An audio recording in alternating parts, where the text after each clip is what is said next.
Yon. Morning. Welcome, what's up guys, and another video. Bisita tayo 2022 na Hilux Conquest. Fresh pa, oh. And clean setup, ah.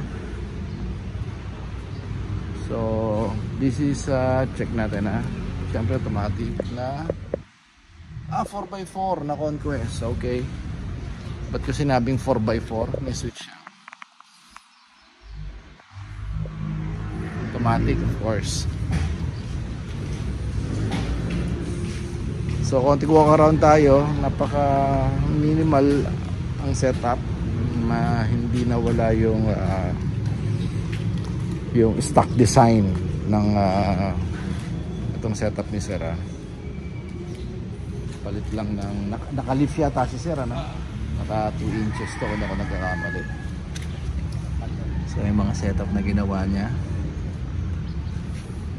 Then TE na kung ako nagkakamali, size 18. Size 18 to.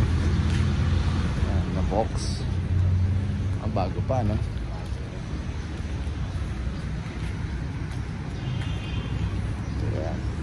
So to pwede natin gawing GR look din to. Yan, may mga, alam ko meron pa ako dyan na yung facelift niya or yung kit para maging GR. By the way, ang gagawin natin dito, ang ating most awaited and syempre yung best seller natin sa ngayon, dahil tayo pa lang naman so far, lalo na sa invite ko muna pala kayo sa YouTube, tayo pa lang alam ko dito local market ng Pilipinas na nagkaroon ng na features o finiture natin tong pag-i-install, dahil tayo pa lang ang alam ko. May mga nagbebenta na rin, sorry. Pero tayo pa lang nag-install at nagkaroon ng clip o ng video ng pag-i-install ng rear aircon vent system para sa Hilux. So invite ko kayo sa YouTube channel natin, papakita ko sa inyo yung page natin o YouTube channel natin, yung screenshot, and also dun sa ating Facebook page.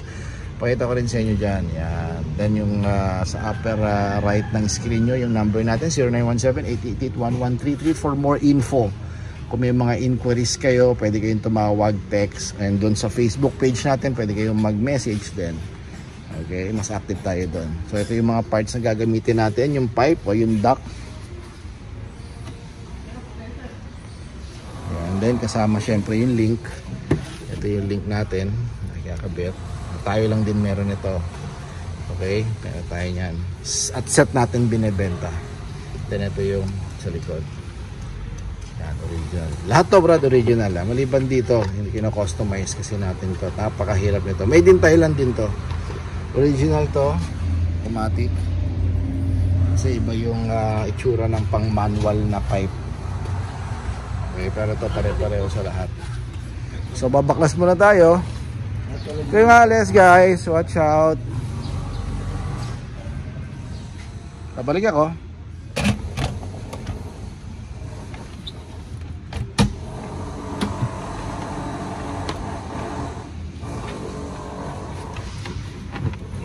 Sayang wala tayo ano. Gusto niya rin ng wireless, wala na, ubos na. Wireless charger. Oh. Tama sana yan dyan. Kaya nga. Hindi pa dumating yun mo. Oo, itong frame baklas din ito.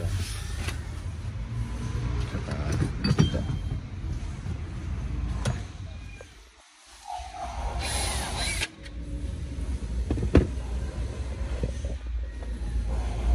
Butasan na natin.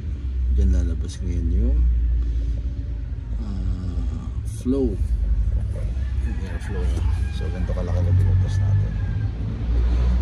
Tinanggal natin.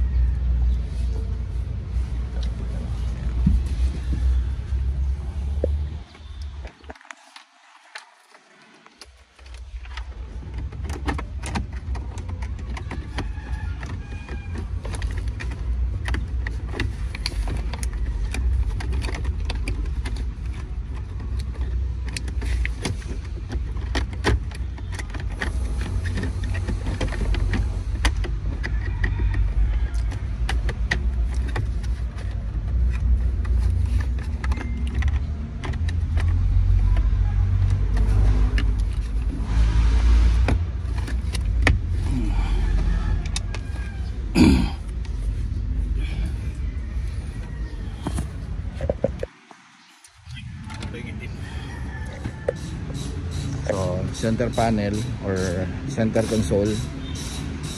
Then ito yung pipe na kakabit natin doon. So tinanggal ko na rin yung cover nung rear, yung rear part ng center console niya. Yan, dali lang naman yan, clip lang dito sa ilalim, tas hatak. Hatak lang.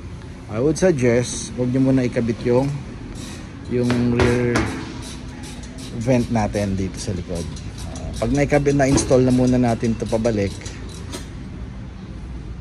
yun yung last na ikakabit natin dito sa likod. Okay. Bakit po ganon? Kasi minsan naiipit dito sa ilalim, hindi nag-fit ngayon dahil dun sa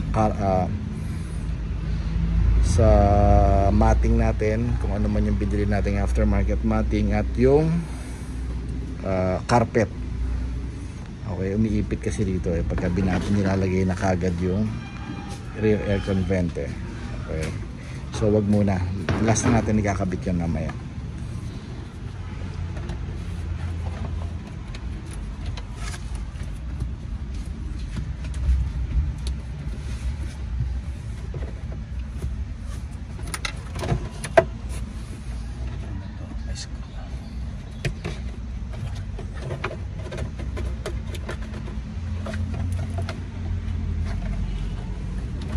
Sir, ma'am, konting trivia tayo.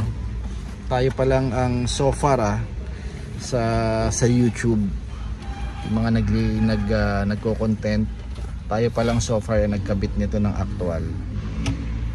Dito sa Pinas, sa Thailand may mga nagkabit na rin ito So dito pala sa TRD Parts, tayo pa lang unang-unang nakapagkabit. So mga 6 na yata nakabitan natin ito o 5. Pang 5 si sir. Ng rear aircon vent system. So fit yan kasi original yung kinabit natin na pipe. Yan.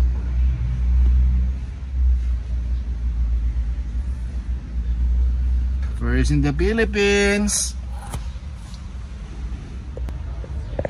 So nakabit na natin. Ito yung sinasabi ko. So pag tinanggal na to, tsaka natin ikakabit ito na yung pinakalas kasi para maglapat dito pagka, usually kasi pagka since nagkaroon tayo ng ito na yung pinaka dulo kung saan lalabas yung hangin galing sa harap na aircon, minsan hindi nakalapat yan nakaganyan yan so dapat lalapat natin. So kung may matting kayo dito ng mga aftermarket katulad nito, tinanggal natin.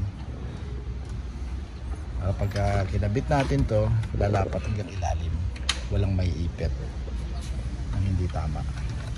So madali lang to, ito ko lang sa inyo. Yan po siya.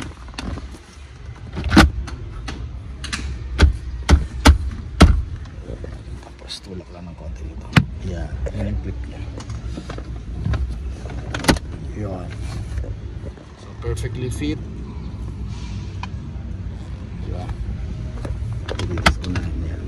May mga clip naman yan, so hindi basta-basta matatanggal. So dito na ngayon lalabas. So final video tayo, bukan natin. So start muna natin.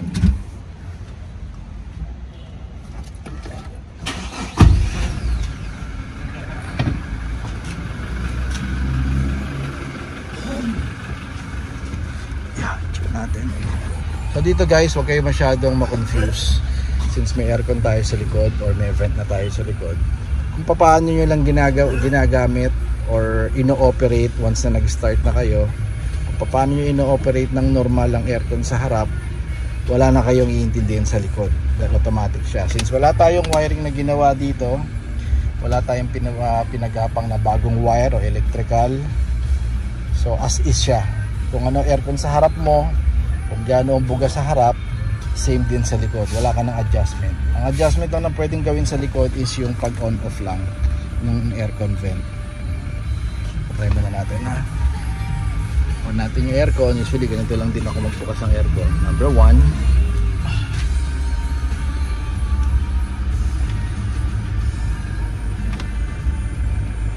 yan ang buga.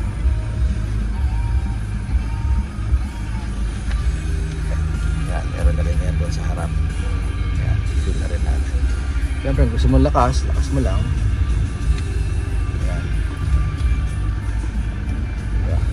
Ramdam mo, sir? Yan. Ito, suggest lang naman, may mga iba kasi nalalamigan na pagka may aircon sa ilalim ng o dun sa legs pagka inarrow down mo to, syempre yung normal lang din natin, magkaka-aircon tayo at magkakaroon ng hangin sa legs or sa baba. Mas lalakas ang aircon dito sa likod. Yun lang, that's it. Lumakasara kumpara dun sa wala. Sige, ito ano mo nga, patay mo yung sa baba. Isa pa. Yan. Hindi na ng konti. Ay, ano mo ulit? Isang pindot pa. Yan. Mas lumakas, diba? So mas lumalakas siya pag may aircon ka or pagka binaba mo tong arrow yung sa legs, mas lumalakas siya. Okay, so hindi natin sinasabi pag hindi naka-arrow down yon hihina ito. Hindi siya ganun mahina. Lalakas naman siya pagka in-arrow down mo. Okay.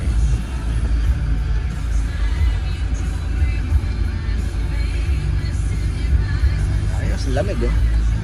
So kung normal na upo lang sa likod, nakasandal ang likod, standard ang upo, abot na hanggang mata or hanggang mukha yung buga ng hangin. Okay, sabi ko nga sa inyo, off lang to. Yung typical lang din na aircon, yan, walang aircon sa harap o sa likod. Buksan nyo lang din, yan. Kasi to, since original naman tong kinabit natin, kung paano ginagamit din yung tamang gamit ng aircon ng Toyota, ganun lang din. May vent siya rito, left and right. Brand new to, sir, ha, yung mga kinabit natin, ha. Wala tayong kinabit na second hand dito. So bali ito lang ang matatanggal nyo, sir, ha. Yan, ha, yan lang ang matatanggal dito sa ginawa nating conversion or ginawa nating installation ng rear aircon vent system. Manual, sir, ha, manual. So available din to. Unfortunately wala lang tayong stock na pang manual na, naubos na. So siguro by second week ng November, sir, update ko kayo. Nag-order na ulit tayo sa Thailand, may parating tayo yan. Manual. Matic, meron pa ako sa ngayon, oras na to, sir, habang kinakabit namin to. May available pa tayo isang set pang Matic. Last set na lang. So, okay, so invite ko kayo again, guys. I-upload natin to soon sa ating YouTube channel natin. TRD Parts, syempre. Paki-subscribe na din, and also, sir, paki-click na rin yung notification bell every time na mag-upload tayo, kasi ma-notify lahat nung nag-click at lahat nung nag-subscribe, okay, sa YouTube channel natin. Okay, meron din tayo yung Facebook page. Paki-like nyo rin yung Facebook page natin. Meron tayong mga halos karamihan ng video at saka pictures ng ating mga binebenta, nandoon lahat. Okay, so pwede rin kayo mas active tayo kasi sa Facebook eh. Pwede kayo mag-message doon. Meron tayong link doon para makapag-inquire kayo kung may mga tanong kayo. And popost ko rin din, papakita ko sa inyo yung Facebook page na screenshot natin tsaka yung sa YouTube natin. Alright, so for this one, this is Mapamatic manual and fit, applicable sa lahat ng 2016 hanggang 2024. Pag wala pa kayo aircon vent, usually kasi yung mga Conquest 23, Conquest 2023, 2024, meron na daw aircon vent eh. Kino-confirm pa natin yan eh. Pero definitely yung GR Sports na 2023 may aircon vent na eh. So lahat ng kinabit doon maikakabit natin sa mga base model ng ng Hilux nyo, ha. Pwede yan. Plug and play halos eh. Maliban doon sa ginagawa natin, binubutasan lang naman natin para lalabas na hangin. Alright. So ang presyo nito, sir, 25,000 plus 3,000 installation fee. Okay, so ginagawa ito, sir, less than an hour, tapos yan. Kabisado na natin magkabit niyan eh. Okay, so walang wiring, wala tayong bagong sinalpak na rin na wiring or tinap na wiring, wala tayong ginawang ganon. Ganon lang kasimple ang pagkakabit nito. Alright, so thank you kay Sir Paul ng Manila. Alright, so just keep safe everyone. And pogi oh. Pinikin lang, no? Bye bye.